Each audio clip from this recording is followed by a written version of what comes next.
Welcome to Boya Bota, Boya Lamugu. Um,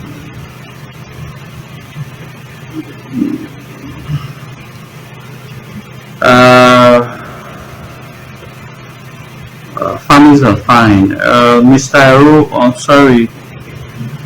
I'll go and accept you now. I hardly accept people nowadays because of unfriendly friends you get. I want to thank all of you. I was not supposed to come out today. I was not supposed to come out today because it's quite a very sad week for me. I lost a father, a mentor, and a legend. Some of you might have been following me for the past 3-4 years, and I'm going to give you a little bit historical background of how it all started and the role my mentor played in inspiring me to pick up interest in Benin history.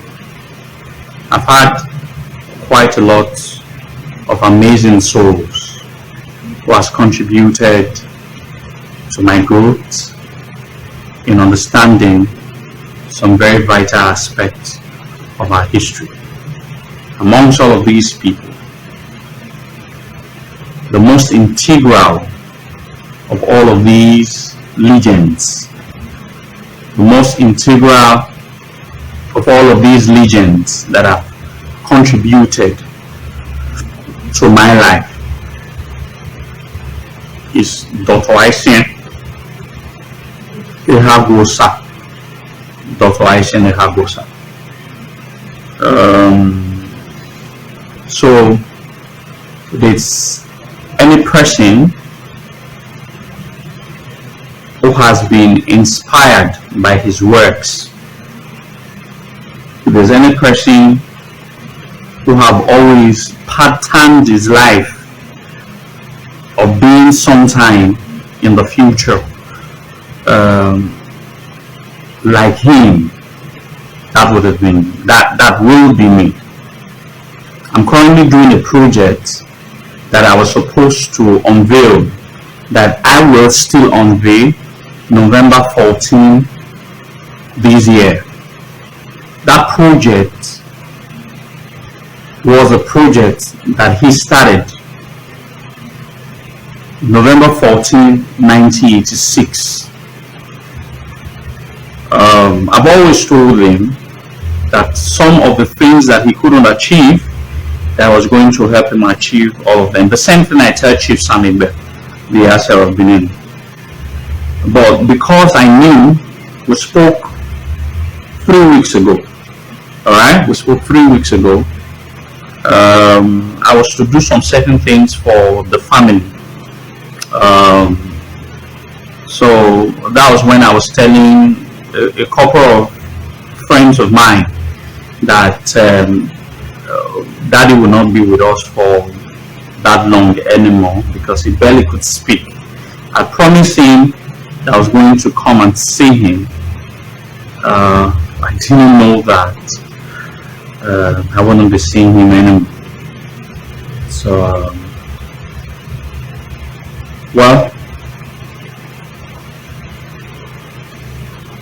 I was first introduced to a path in 2017. I was just, for some of the people who have known me quite a long time ago, knew that all that I know, I own it. I respect that wish, the ladder that I've climbed to where I am today. Everything that I own it to the Institute for Benin Studies. Alright, it is true Institute for Benin Studies. I read a book, and I was supposed to come. I've not fully unpacked in my new house, so I'm going to be introducing all of the books, some of the books of Dr. Ekhaguosa to everybody, but this was the very first book I read. Everybody can see. This was the very first book that I read of all of Dr. Ekhaguosa's work, and the title of the book is Eligbe, Prince of Benin, and the Orion territories. All right, if you can see the statue there, this is a telegraphic stool that Oba Orhogbua was using to communicate with his people while he was in Calabar. So this was the very first book I read, 2017, and I wanted to meet him after I read this work, after I read this very book. And while I was contemplating on reaching him, I also stumbled at the Institute for Benin Studies on this other very fantastic book, Ewa, the First, Oba of Benin. So also this was about the second book I read before I was privileged to meet with him in 2017. So I met with him.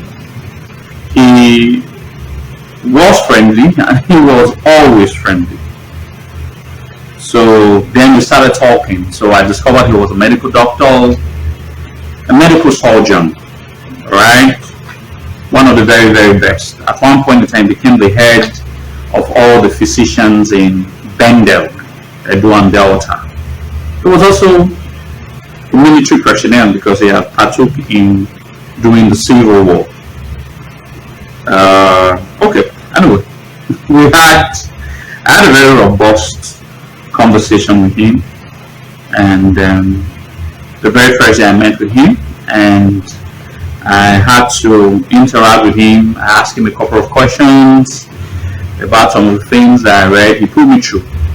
Then, knowing fully well that me and him were quite a very similar, all right, he's from a medical background, and I also have a bit of knowledge about basic medicine because my first degree was on medical biochemistry. So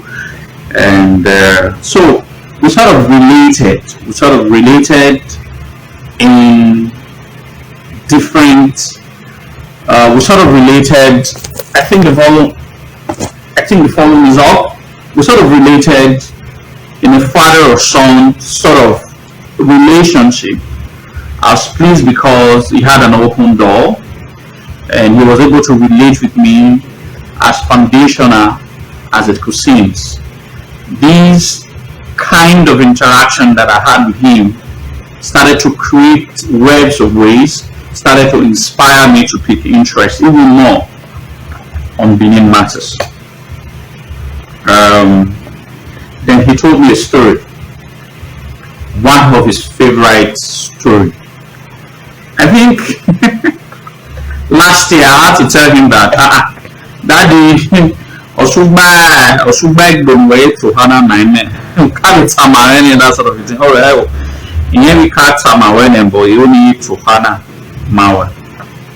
The story was about this. Iwu, the body markings of the Edo people. Alright?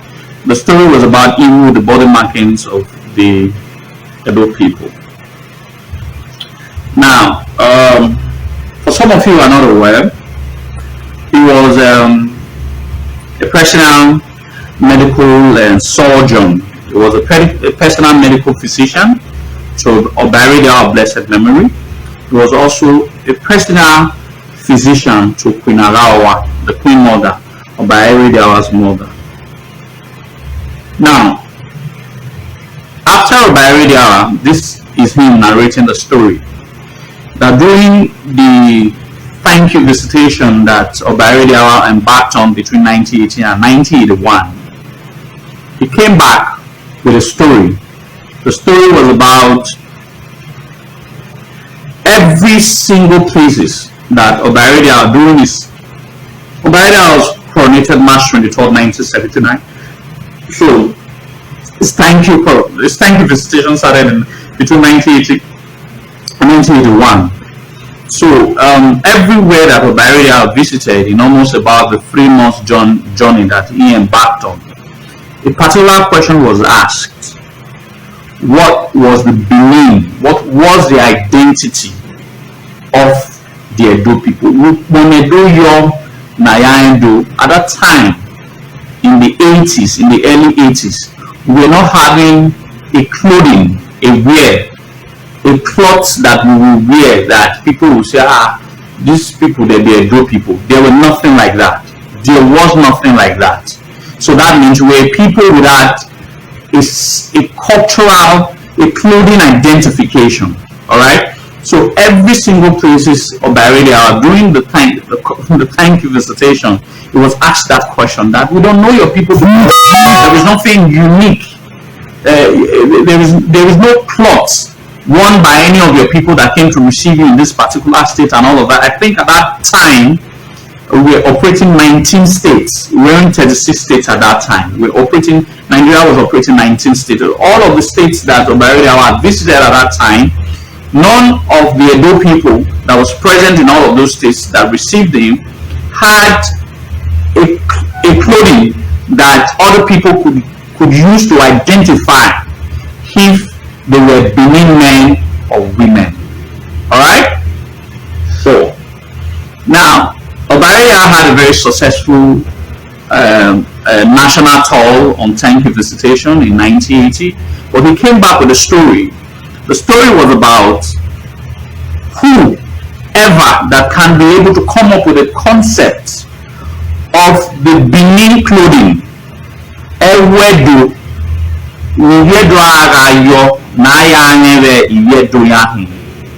A self-identification through clothing. Alright, this was a message that Oba kept preaching a few months after he returned from the thank you visitation. So one of these days, Dr. Ekhaguosa went to see the monarch, and he was trying to, doing as a medical doctor, was trying to examine and all of that. So in course of that, he and one of the princes of Oba son were sitting in one of the inner chambers of Oba where Oba also spoke about these unfavorable trends, something that is hurtful, something that is painful to him, that there is nothing that people can easily identify the Edo people with. Alright? Then he was just saying it, not like he gave it as an assignment to Dr. Ekhaguosa. So, but Dr. Ekhaguosa could see the pain in Oba heart of trying to solve that problem of the Benin people, of having an identification that they can call their own, something, a clothes that an Edo man will wear, that he or she can be easily recognized that, okay, it's an Edo man. Just like when a Yoruba person wears agbada or boba and shokoto and all of that, you just or bend a scarf for one, all of that, you just know that these are Yoruba people. When an Orobo person wears their rounded hats and all of that, their walking stick, this is an Orobo person. The Benins were not having that kind of clothing until in the 80s. Alright, this was how the old clothing came about. So Dr. Ekhaguosa went home, alright, understanding that this was a national issue of the Edo people and that needed to be resolved. But in his mind, he knows how unreceptive the Edo people are to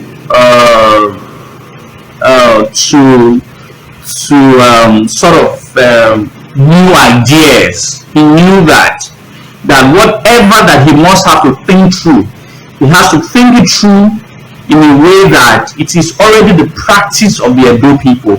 Otherwise, if it is too foreign, or if it's absolutely foreign, the Edo people will not accept his idea of what he was going to propose. So, according according to the narration that he gave to me in 2017, 2018, he told me the story for more than 10 times. Okay, so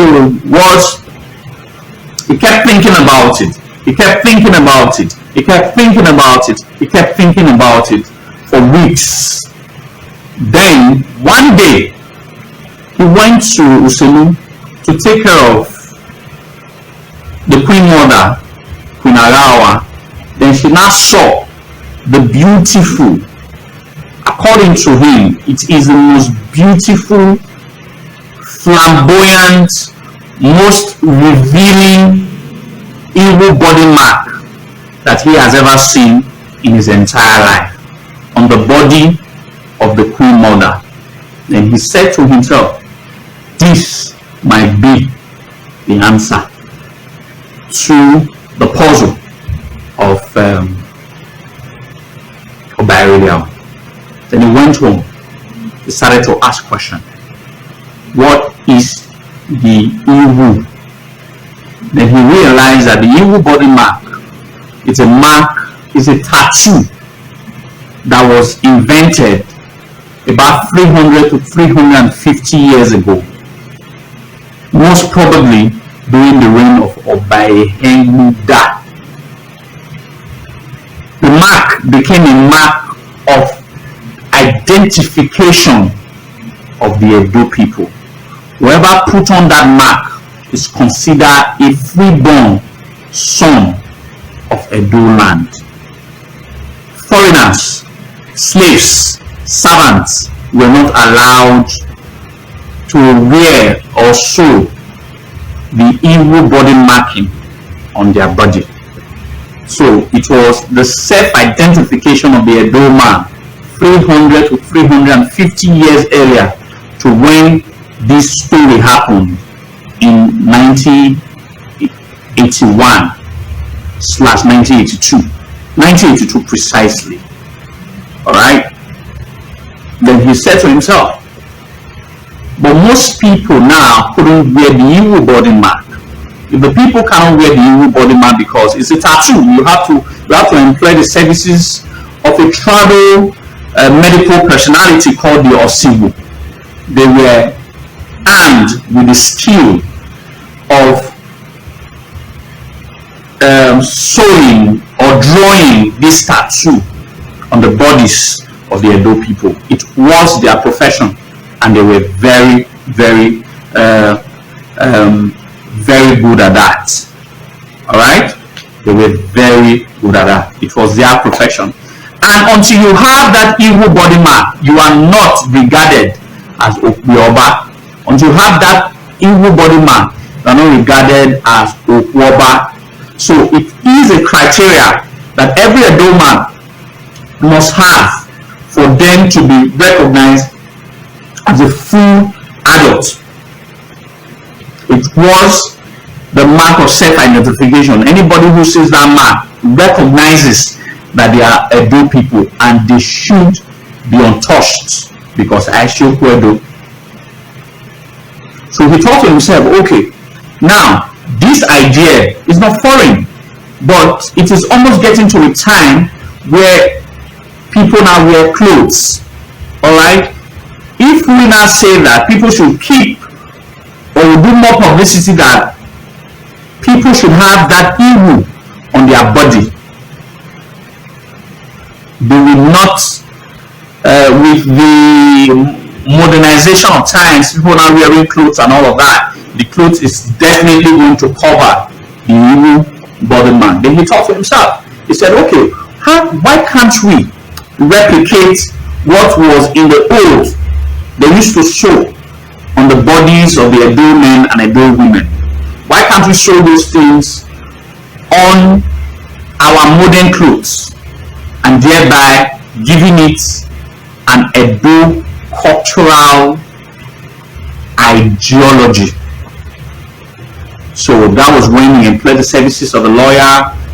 He went to interview quite knowledgeable Osibo, people who the travel medical professionals who were skilled in the evil body marking. All right, he interviewed a couple of them. That's when they now begin to tell him the different types of the Iwu, the patterns of it, the exceptions to it, the historical background of how it came about. Okay, on how it came about. So he had all of those knowledge. He employed the services of the tailor.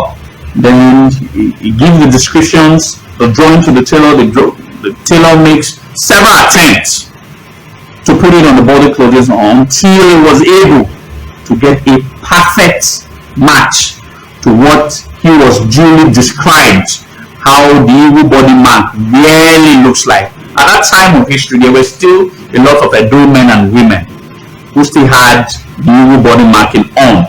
So it wasn't far-fetched. So he had resources, he had materials.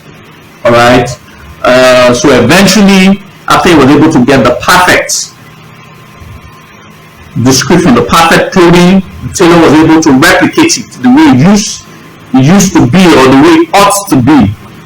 He won that cloth, and at that time of history, agbada ayoredo, then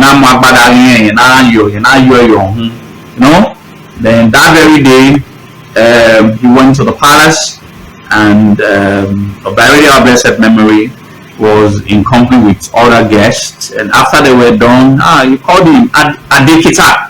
Adekita is the head with a doctor. Adekita, and all of that. After greetings and all of that, he now said, he knelt down and said, Omo Atokbe, Otini Shuniti Uni Mawe, and Omo said, okay, you should go ahead and show him. So he removed his agbada and then showed Omo both the front and the back of that clothing, of his discovery, of his invention. And he said, I can remember, he never forgets that whenever he tells me the story. He said, Omo actually mentioned 3 statements or 3 sentences. I don't know what you guys call it. 3 statements. The only thing that Omo mentioned was, I like it. He said, I will never forget. He said, that's what Omo Radio said, I like it. Then he now said, okay, when my Ali Hanaya, Nitota and all of that, he showed all of them and they all loved it. Alright, that was when he now dawned on Omo Radio that now that we now have a cloth that is now generally accepted by the king himself and his chancelleries, his cabinet members, then it is now, we have to do a very big program to announce it to the very Edo people, all of the Edo people all over the world, so that to make it official that the Edo people will know, or the Edo people will come to know that these will now officially, from that moment, become their clothing. So the planning committee was formed, the program was slated, was supposed to be slated as fast as possible, but he had to plead with Omo that Omo should give him time, that most of the Edo people that are now coming, or the generations that will be born in the future, might not really know the story behind the Iwu, that it is only very good that he should be given the opportunity to write a manual for the Edo people to have something to read about, so that they can know what the Iwu is all about, so that they can know the history of what led to the creation of Iwu body marking 350 years earlier. So he started to document and wrote a book, and that was his first published book. The title is called Iwu, the body markings of the Edo people. This was his very first book that he published. However, this is the second edition. The very first edition was officially published November 15, 1986, and that was also the day the book the Benin clothing was officially launched. Why am I telling you all of these stories? The world, the Edo people, has to celebrate this man, because the clothes that we wear for our birthday parties, for our marriages, for our burials, for all the functions that we wear, that the world will now say these are Edo people, was invented by this man. Was invented by this man. And if this man, Dr. Ekhaguosa, is not celebrated in Edo land, who should we celebrate? He did one of the most amazing things. Everybody knows me that I love wearing Edo clothes. I love wearing it. I don't joke with it. The major reason you can see the portrait of Oba and all of that. The major reason we have a cloth that we call our own, something that looks Beninish, something that makes us Benin, was invented by this legend, by Dr. Ekhaguosa, my mentor, the man who I learned almost everything that I know about Benin history from. Funny enough, he also learned that history from his father, who was the first clerk to Oba Orhogbua II. He was a man who knew the old history of Benin that he passed down to his son, who eventually became my mentor, Dr. Ekhaguosa.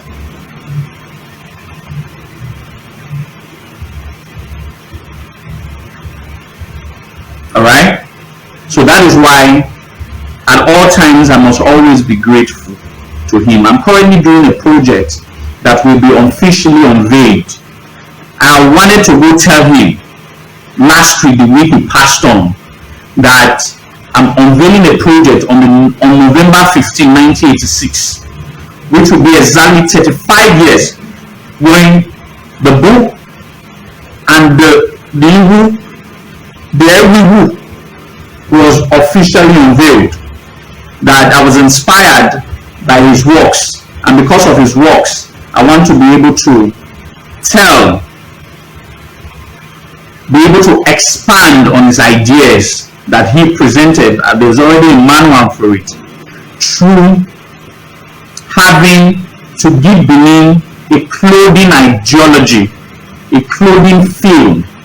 I don't know how to explain it, but when it's eventually launched, people will see it for what concept I'm talking about.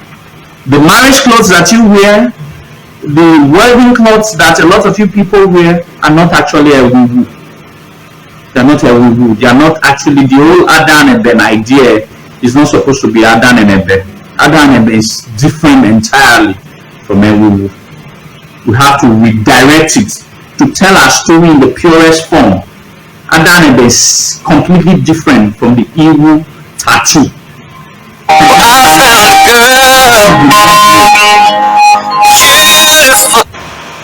A lot of people do not know the differences.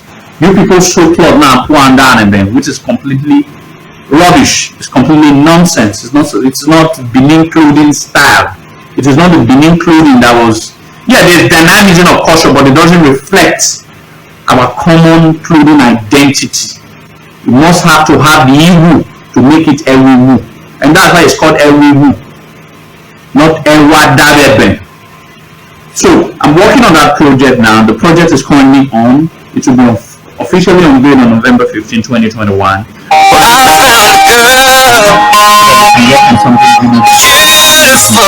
Reminiscent to what Dr. Ekhaguosa had achieved 35 years earlier.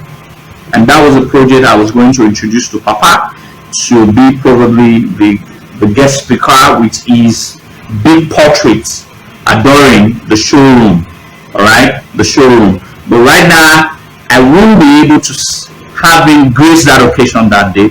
But all I can promise is that the showroom is going to have a very gigantic portrait picture of Dr. Ekhaguosa, because it is through his knowledge, it is through his leadership, it's through his inspiration that I'm coming up with a concept that can give more feel, that can make Edo people understand what Iwo is all about. Maybe I can show you guys some pictures. Alright. This is a Benin chief. This is a Benin chief wearing the Iwo tattoo. This is a Benin chief wearing Iwo tattoo. This is Iwo. If you check it very well, if you count it, you discover it's 7. Now, check Oba Orhogbua. This was November 15, 1986. This was November 15, 1986. Alright? When it was officially launched. Oba Orhogbua of blessed memory, you can see him there. He's wearing that Ewiwu marking. This picture was taken November 15, 1986, when it was officially unveiled the what Dr. Ekhaguosa invented, the Ewiwu.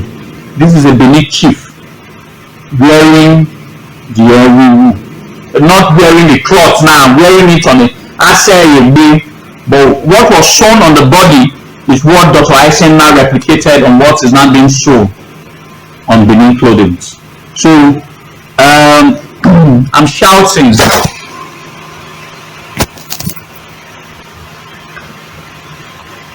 Can you guys hear me? Is the audio audible enough? So this is the lady here, the beautiful lady here, is Dr. Ekhaguosa's first child. She's a medical doctor in the United States of America, wearing the Ewiwu. Alright? And this was a graphical representation of an old woman wearing a complete facial Ewiwu. Facial Ewiwu. Facial Ewiwu. Nedete Agbaguda. The facial one and the body one. Alright? And this is my mentor. This is my mentor wearing his invention, Ewiwu. This picture, this photograph was taken in 2002. Alright, this is Dr. Ekhaguosa wearing his invention, the Ewiwu. Okay? I'll take it again. Yes, her name is Izoduwa, Dr. Izoduwa, the first child of Dr. Ekhaguosa. She's a medical doctor in the United States of America. She wearing the Ewiwu. This is how Ewiwu looks. For the ladies, it's 16. The ladies shows 16 marks on the body, while the male shows 7. All of these things I'm going to unveil on November 15, so that when the Benin people are now started to show body the clothing, they will understand how it should be, not the Adan and then also on their ceremonial clothes. We are going to stop that. Izoduwa is going to stop that. We must retain the actual history. While we understand that there's dynamism in culture, but it must be as raw, as original as possible, and that's what I intend to bring about. If you can't, you're going, by the time you count all the markings on our body, you're going to discover that it will be 12. Then the back we have two lines, making it 16. Now, but for the male only have 7, 5 on the front part of the body and 2 at the back. 2 at the back, making it 7. Now, but when you look at the portraits there of Oba Orhogbua of blessed memory and the person giving the mic to Oba Orhogbua, they will discover that Oba Orhogbua is wearing how many would that be? Is wearing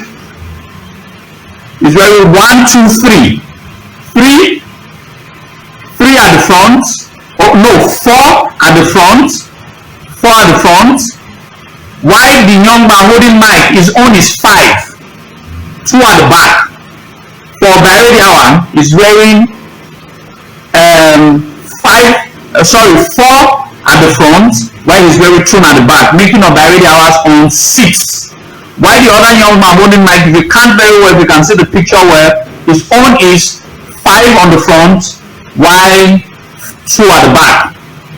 It's the same thing. Now, that's because there's a story behind it. I'm not going to tell you the story, but know that the princess wears 4 at the front, 2 at the back, while the commoners, those who are not princes in Benin, wears 5. 1 here, 1 here, 1 here, 1 here. The Oriwu, making it 5. The Evalieke is Semodao. But for the princes, they will wear a Nemodao Evalieke. So the princess wears their evil body's scarification was 6 in numbers, while for those who are not princes in Benin Kingdom wears 7. Is Semodao Evalieke. Alright, there's story behind it. Now, but for the ladies, they were wearing 16. Alright, 12 you will down, like they will put on 12 front part and 4 at the back. But for the princesses, they were wearing 15. 11 here, 4 at the back. There's a story behind it. Alright, but today, a lot of our modern tailors have completely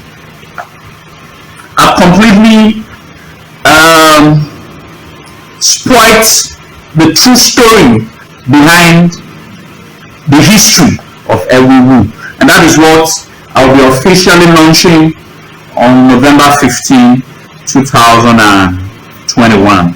Alright, so that people can actually have an historical but clothing wears. Alright, this is the 16 I'm talking about. If you see it, it's 16. If you can't, to be 16. 16. I'm not saying the facial mark, I'm saying the body mark. You're going to count 12 and there will be 2 at the back, 4 at the back, 16. So Dr. Ekhaguosa knew that a time will come where there will be modification of the true evil body marking. So that is why he wrote a book. That is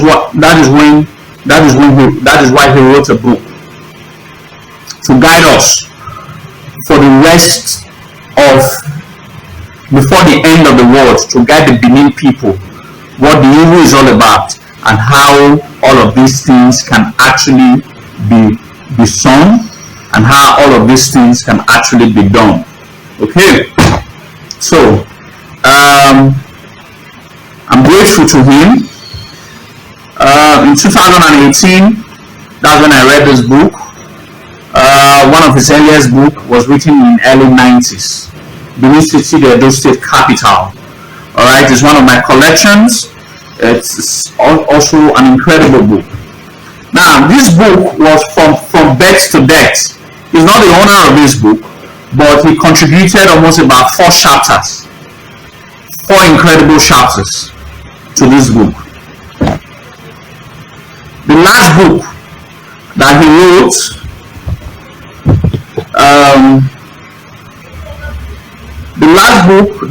was Uboton. I'm not with the book, but that was his last. That was the last book that he wrote. But in 2003, he wrote this. Ekhaguosa 2003. In a quick story of his first child, Dr. Izoduwa. Alright, this was one of his works. This is one of my all-time book of Dr. Ekhaguosa. This is one of my favorites. Son of Erunse and the British. He talked about, because Aisen's grandfather witnessed the war and was the head of the military might that safeguarded the Olugbo. All right, this book talked about it. All right. By content, this is his best all-time book. All right. If you read this book, you will never remain the same. All right. The Benin City pilgrimage stations. All right. There are 16 pilgrimage stations the chief must visit before he can become a full-fledged, recognized chief in Benin Kingdom. This book talked about it. This remains his best book by sales. Now, this was put together last year by all of us. All right. I'm a very lazy writer. I was supposed to be a contributing author to this book. All right, because this book was done in memory, not in memory now, to celebrate him.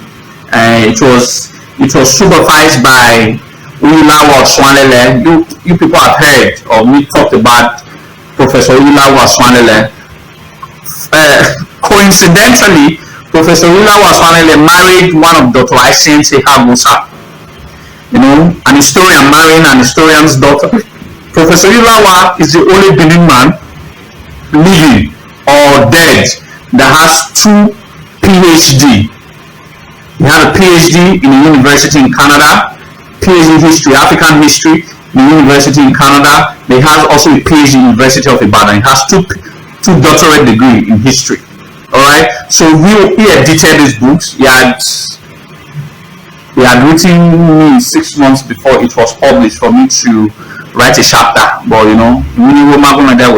all right, it's painful that otherwise I would have had a chapter in this book. This book was given to him as a gift by the Institute for Benin Studies, featuring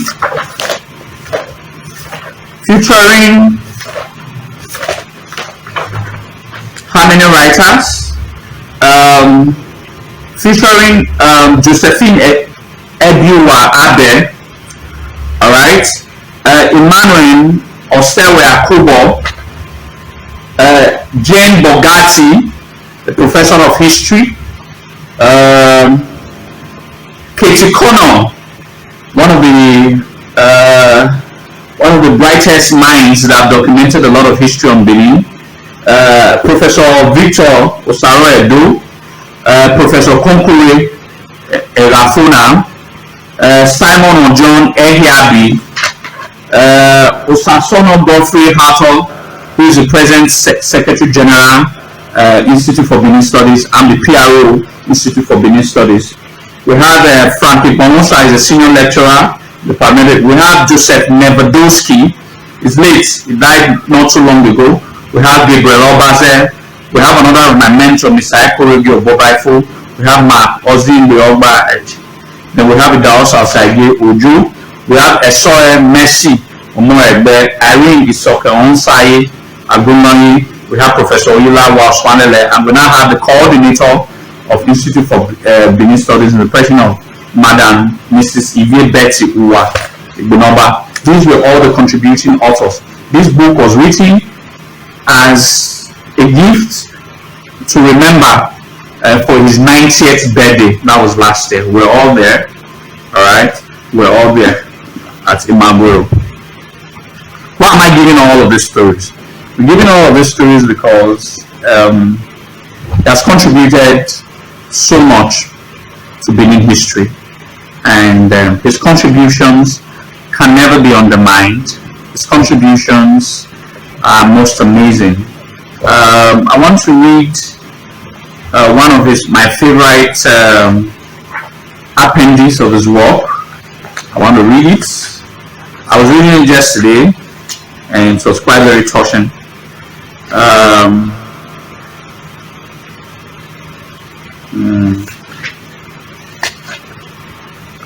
Alright, I'm going to be quite fast when I'm reading it.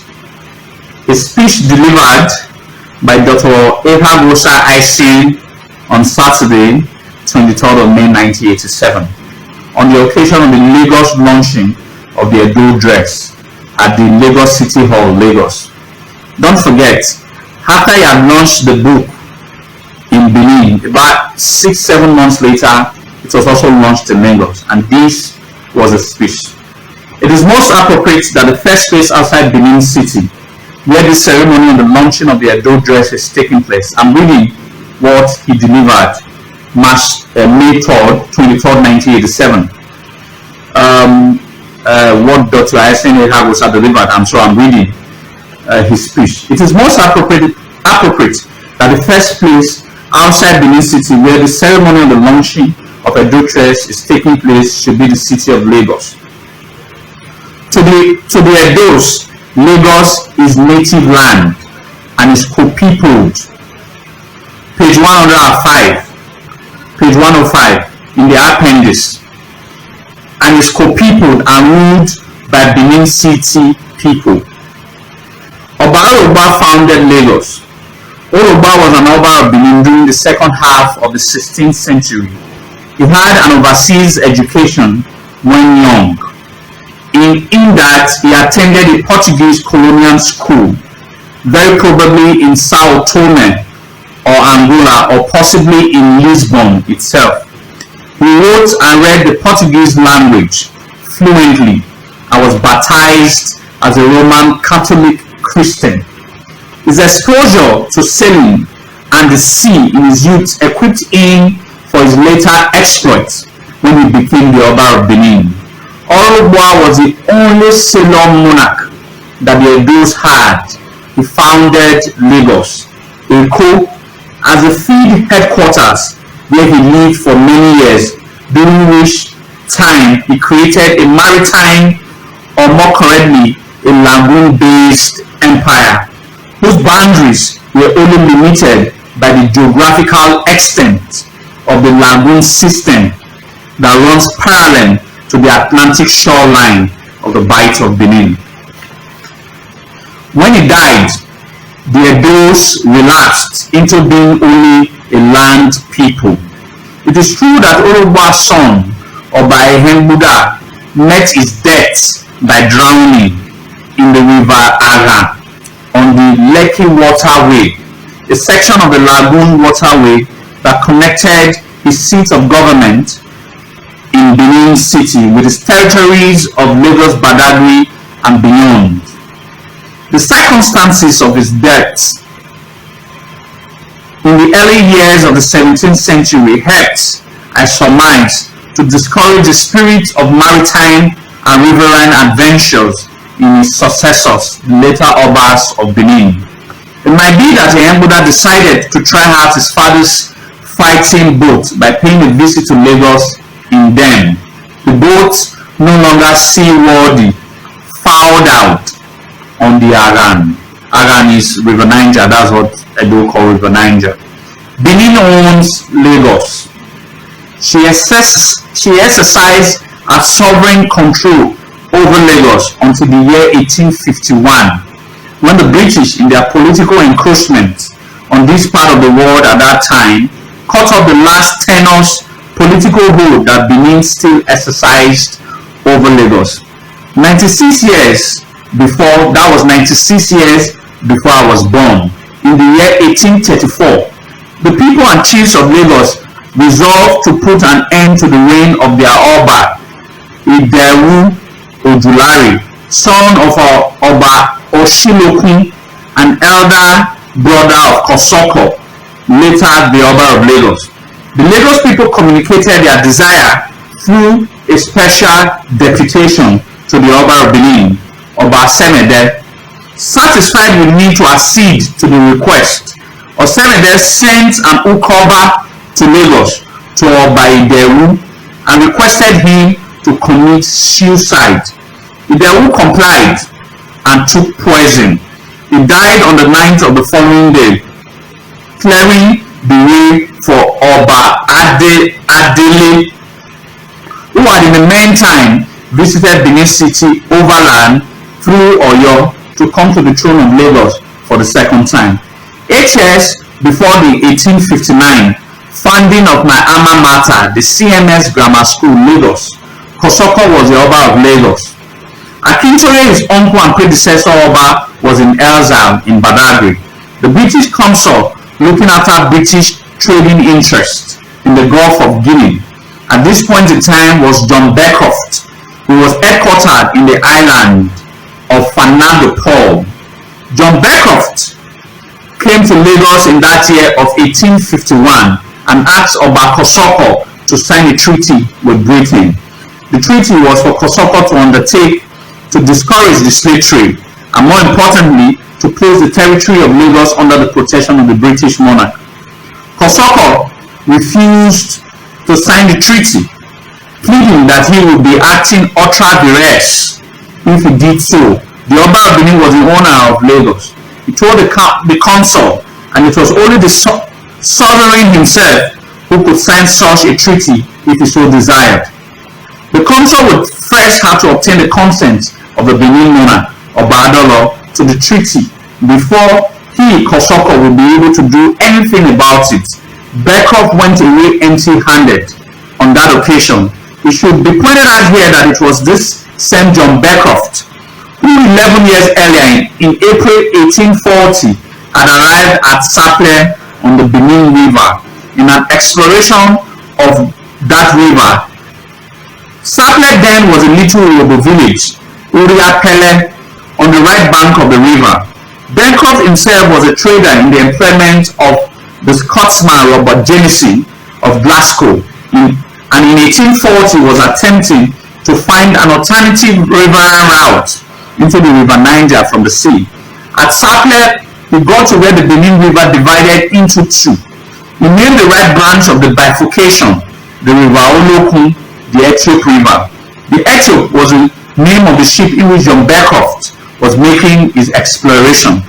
A year earlier, in 1839, Beckcroft's boss, Robert Jamieson, had arrived at the same spot on the river, that is, at Saple, and named the Ibagon River the left branch of the bifurcation of the Benin River after himself. What he's saying here is that the Benin River at Saple divided into two, Ezenina Zabeva. The right branch of the Benin River at Saple is known to Benin as River Ethiop, is called rightly Ezolokun. But the explorer that got to that river in 1840 rode on a ship, alright, called Ethiop, and he now named that river called Ethiop. You see how Oyibo people they name our river. The river you call the Ethiop River was named in 1840 by a white man who got to that L junction in the year 1840, and the ship he was riding on was called Ethiop ship. So he named our own river after a ship he rode called Ethiop. So permit me to say that river is not called River Ethiop, it's called River Olokun, Ezolokun Edutia. Alright, but a year earlier, his own boss had also gotten to the point, and instead also named the other left bifurcation of the river after himself, and the boss of that John Beckcroft was called Robert Jamieson. So that left hand side is called Jamieson River. It's not supposed to be called Jamieson River, it's supposed to be called Ibaron Edwin. So two Oyibo people named our own river to their name, and that's what we call the river still today. So that's what Dr. Ekhaguosa is explaining. Nigeria has yet no national language. I want you people to listen very well. Nigeria has yet no national language and no national dress. The English language and the English dress have served to unite the many nations that the British have wedded together as a Nigerian super nation. Lately, especially since the last 3 decades, as overt colonialism died, the separate nations that make up the Nigeria Federation have each rediscovered the essence of their particular ethnicity, and they liked what they discovered of themselves. The ethnic language they speak and the distinctive mode of dress they adopted are the outward manifestation of these ethnic uniqueness. They constitute aspects of life that are dear to each of the ethnic groupings that comprise the Nigeria Federation. The Edo people and their capital city of Benin loom ponderously large in the cultural firmament of Nigeria and of Black Africa. So while Nigeria still speaks all the many languages and wears all her multicolored ethnic dresses, it is right and proper that the Edos should encourage the use amongst themselves of their own language and their own ethnic dress. With the launching in Lagos today of the Ewu, the Edo dress, it is hoped that it would henceforth be a little easier for the citizen of the Edo kingdom, wherever he might be in Nigeria, to demonstrate with decorum and soberness his Edo-ness on those many occasions when he or she feels the deep need so to do. That was the speech he delivered May 23rd, 1987.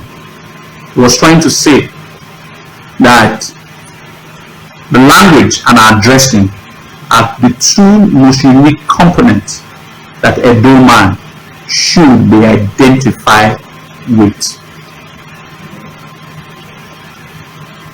Should be identified with. And we are all beneficiaries of his intuitive minds and his scholarly approach. And we are very grateful. We're very grateful. May I remind all of you that he told me this. He said, when he came back, when he had returned in the early 70s, having finished his medical school in the University of London, when he got home, he realized that very few things documentation was done about the Edo people. He started to document from 80s. Alright? He started to document from the 80s. Now I can assure you, the last sort of academic conversation me and him had, he has over 150 recorded tapes. Remember, I used to tell everybody who was in part of my program for a while that Dr. Ekhaguosa, when Oba Orhogbua happened, nobody was able to tell me the story until I went to meet with him 2 years ago. Then that's when he brought his archive, recorded tapes, more than 150 recorded tapes that he had recorded from those who really know the history of Edo people, different aspects of Edo people. He brought one tape. It was labeled of why. When I listened to that tape,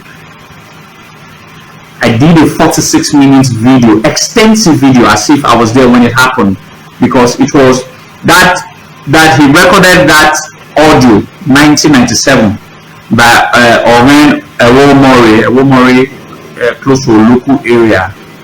Alright, gave him that recording and I was energized. Dr. Aisha still have about 150 of those recorded tapes unpublished. So I'm already in talk with the Institute for Benin Studies. We're going to get all of those tapes. I know he was working on a particular project last year, uncompleted. This year, because when I went to see him about 2 months ago, he was telling me that his typewriter is almost done with that job. Alright? We must ensure, Izoduwa will ensure that every of those things that my mentor, Ekhaguosa, could not publish because age was no longer on his side, will be published in our lifetimes, however it takes. But these becomes even more difficult because we now have to now seek the permission of the family before we can be able to get those tapes and those books. All right, which would have been a lot easier if my daddy was still alive, peradventure. But in all of this, it was a man who dedicated a major part of his life writing and documenting our story.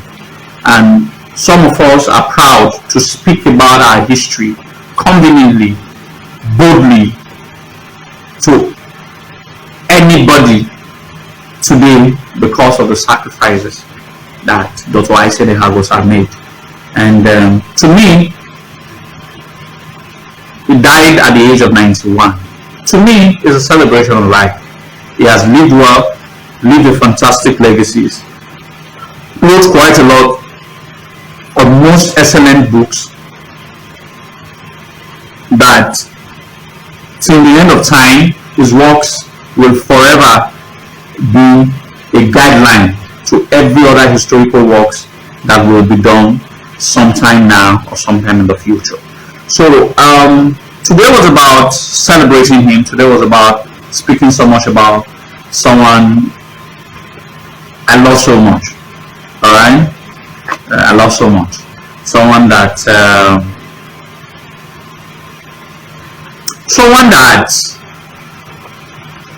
practiced all the things that he preached. Do you know that Dr. Ekhaguosa, to an extent, is a wealthy man? He built his present house at Awogba there. He built a mansion, but a mansion that had hotel. It's probably the only Benin man that has done that. That was the first thing when I visited him, 2017, that really thrilled me about him. His mansion, his executive mansion, retained the architectural brilliance of the Edo people of the old.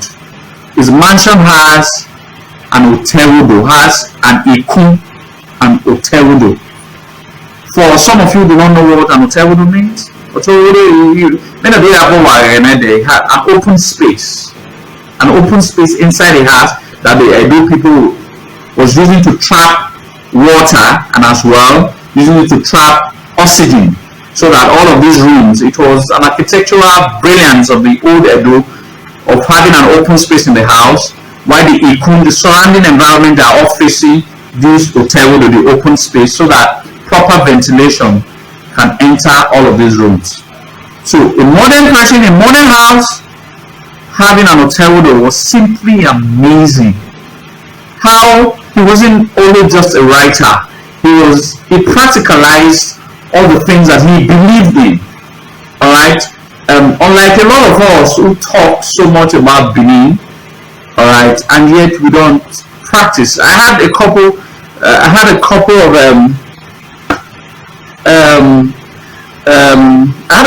of friends of mine then who talk, and yet none of them has been able to reflect on whatever they say in their life. So Brother Daisy was the only man I've seen in modern time that built his mansion and was able to retain the Edo architectural pattern. It was amazing. It was amazing. Just amazing.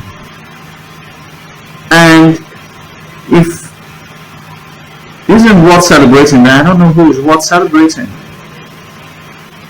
If isn't worth celebrating, if the way I'm talking about him now, people don't get to talk about him, then I don't know who's worth celebrating, because he spent better part of his life writing all of these books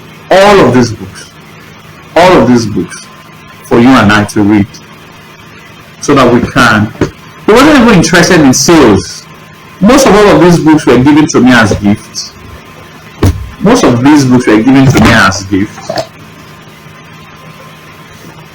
Like this. All of these books, I dashed a couple of them. Before I started this. If you read here now, it's signed. He gave this book to me on 2nd of March 2019. Compliment from the author. Most of all of these books, if you go and see him, he will give you all these books. He didn't need the money, he just wanted people to read the books so that they can get to understand. Trying to get a couple of some of these things that, you know. So it's so I don't. I've had a very not so happy week though. Losing this. If I was a governor, say I for whole state very at home. See, everybody considers different people for what their contributions are. All right, a lot of people could be very excited, could call a lot of people legends, but you know the kind of people that I call legends, the kind of Dr. Ekhaguosa, someone who writes so that your history, not for commercial reasons, it wasn't interesting. He had one of the first private hospitals in Edo State. He was the head of all medical practitioners in Bengal in the 80s. So he had probably one of the earliest private hospitals. Everybody knows that private hospital, Izoduwa Hospital, in the entire Edo State or even in the entire Bengal. After he retired from the Central Hospital in the late 70s, so he and two other of his friends they went into private sector and all of that. So to me, these are people that we should learn at all times to celebrate because of what sacrifices that they have done. And these are the people I can speak about. These are the people I can speak about. So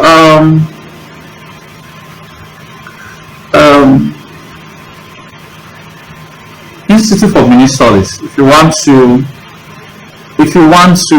Samuel, we have moved from the back of Palace. We are now at Testime Road. If you want to get these books, on your Google map, type Institute for Benin Studies on your Google map. So it will lead you directly to the Institute for Benin Studies. That's how I can describe there for you. Just your Google map, type Institute for Benin Studies, Monday to Friday, 8 to 4 every day.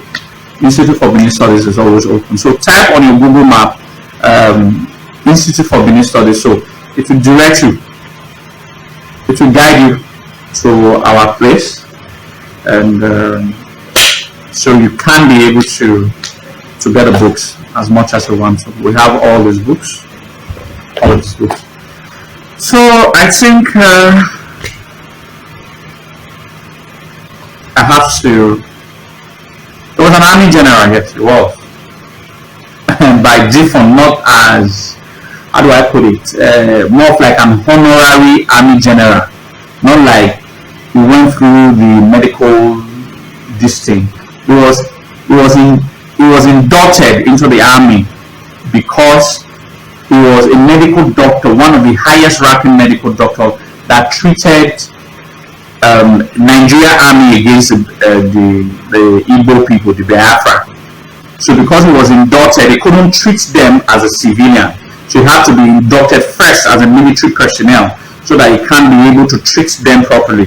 So through that, he was not promoted when he went to advance. Before he later went to advance his course in overseas again. So he was not promoted as an army general, more like an honorary medical army general. He was an army general.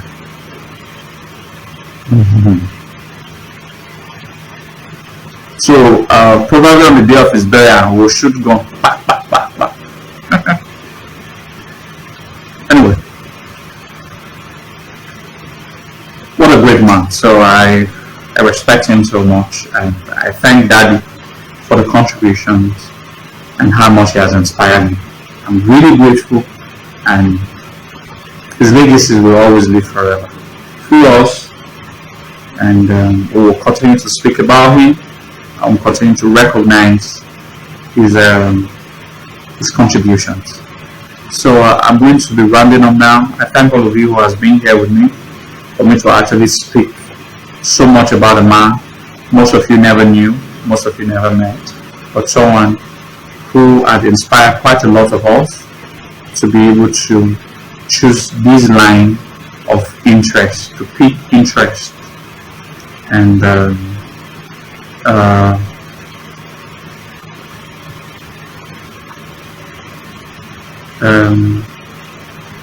thank you, Siwa of SAS. They were very great. So, what can really tell or express how close we were? We're really, really very close, actually. At times, whenever he was in UK, when his sight became bad, sometime early last year, he would always call me. He calls me Amobia. Amobia, why you know? Like, Daddy, I'm fine. That sort of thing and all that. Anyway, it's painful for me. But he lived a wonderful life, a very wonderful, fulfilling life. He was not the chief. He was not the chief. And there's a difference between being a chief and Oba Orhogbua. Oba Orhogbua gave him beats, but he was not the chief. He was not the chief. But Oba Orhogbua. That how do I put it? An elected chief. But he didn't, for obvious reason, I didn't ask him. He didn't become a full-fledged chief. But Oba Orhogbua. So call me anytime. If you don't want to buy, I can give you a copy. I can dash you some for free. I can give you quite a lot of his books. I'll just buy free books and give to you. At least I own him that. I have to get books for people who want to pick interest, to also know him, the kind. Yeah, I think that's true. I wanted to do that. I almost forgot. Osayi Osifo just raised a very salient point. I think we'll have to do that now. Alright, I just want us to calm down. As suggested by our brother Osayi Osifo, we have to observe 1 minute silence for our father and our mentor, Dr. Ekhaguosa. So at the count of 3, we observe 1 minute silence for him, for his departed soul.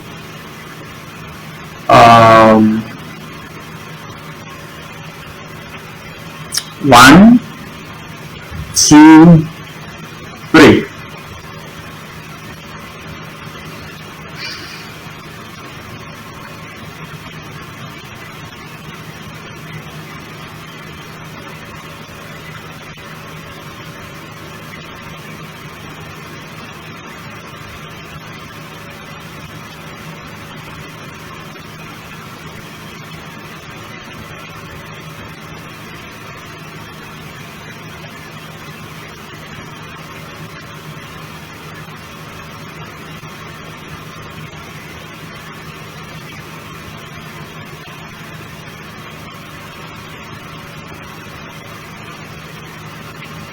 Thank you. May the soul of the departed Dr. Ekhaguosa rest in the bosom of God and our ancestors. Amen. Amen. So I thank all of you. So thank you all who was able to listen to all of my talk. You guys are most amazing. So God bless all of you, and I'll talk to you all